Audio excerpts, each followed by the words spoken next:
We have two subjects today on the magic of white sauce. First of all, we'll show you making a quick pot pie for a family, and then also an individual pie, how easy this is. We start with our white sauce. I have got the large batch version here, and to that,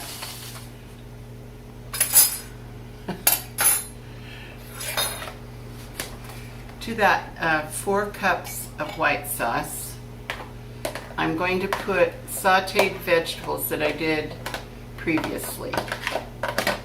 Is it just carrots and celery? No, it's the 3, carrot, celery, and onion. And that's your basic flavoring. And I'm also going to put frozen peas in. They can cook, and they cook quickly in the crust. And then already cubed chicken. So we'll put 2 cups of the chicken. So you've got 4 cups of white sauce and 2 cups of chicken. And this is just already smelling so good. I'm sorry that you can't smell this. So you stir this up, and this is your filling. We will do 2 pies with this. Well, no, I'm going to do, well, yes, we'll do 2 pies with this. The first one is a large pie, and on our website you'll have the exact measurement for making just 1 pot pie if you wish. I think these are better than frozen commercial pot pies. So pour it into the dish now. And we're not putting a bottom crust on this pie. So here's the filling. This will serve 1 or 2. If you're living alone, it's good to have some leftovers for the next day. So I'm doing this quite full on both of them. This is a generous amount. So you've noticed that I'm using already pie crust. There is no shame, because we're balancing our time and other things that are going on. If you have these on hand, this is a very quick way to accomplish pot pie. Sometimes this has been softened on the counter. It says for about 20 minutes, and it's still cold. Gonna just lay it on top and position it a little bit, because I put it a little close on the one side. And then we're gonna, just like Bonnie does with the press and seal, we're gonna seal that first. Now those 2 crusts are stuck together, and it doesn't matter if it looks uneven.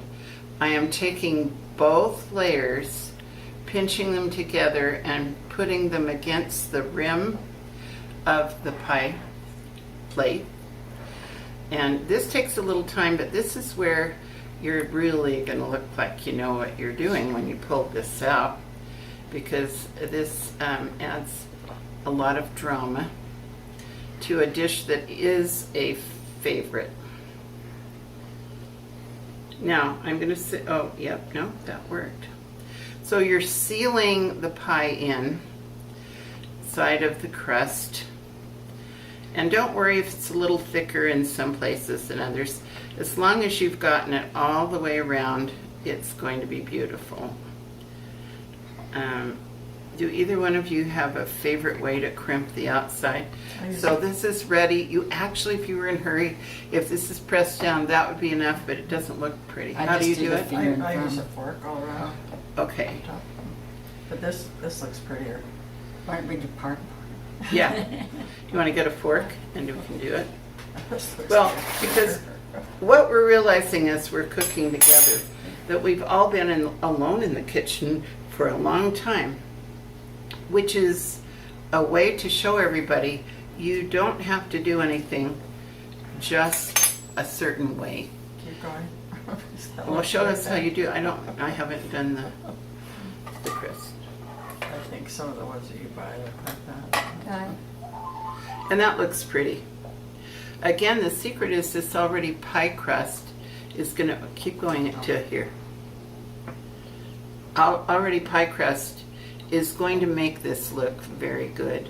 And it's good. They taste good too. Yes, yes. There's no shame in it, one way or the other. Just get dinner on the table. Now, you could slash the pie. I'm tempted to just try for laziness. What about if we just do a few forks? If we get too fussy about things, it prevents us from just doing it. So any way that we can make it simpler, then that one's ready for the oven. The oven is set at 425, and we'll bake this for 30 to 35 minutes. Let's do both of them at the same time. Now we're getting individual. We're always asked about those. Oh, the fettuccine. Just turn it off. Turn the flame off. We are often asked, what about those who have cooking for 1 or 2? This will make 2 generous servings. And we didn't line this ramekin with crust. We're just putting it on the top. We could just quarter it and plop one on. I'm thinking for fancy, I'm going to try this. Just to give it a little color. And I'm going to kind of trace around where, trace around. It doesn't have to be, just so you get an idea. So you've made a template with the bottom of the ramekin, and then just cut that out. These, it's sticking to the counter. But look, the idea is you want something homey that reminds you that of your childhood, or reminds you of something comforting. So I'm going to roll the edge because it's kind of ragged.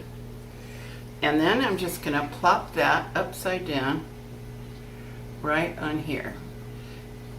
There you go. And I actually didn't need to add an extra. I could have just gone right around that and plopped it in the right size. If you wanted a bottom crust, it looks like there might be enough to.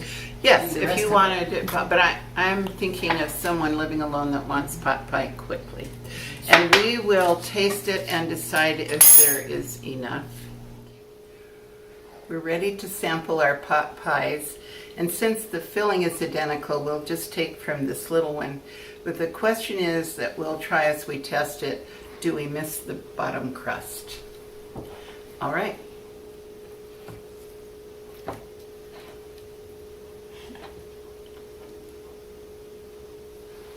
Go ahead. Get some of that. Make sure you get the crust. Yeah, and the vegetables. Yeah. There we go. That's a good bite.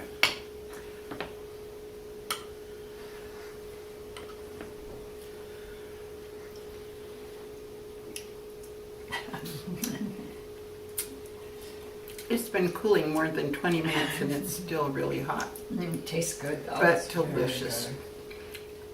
I think this rivals any kind of pot pie. Yeah.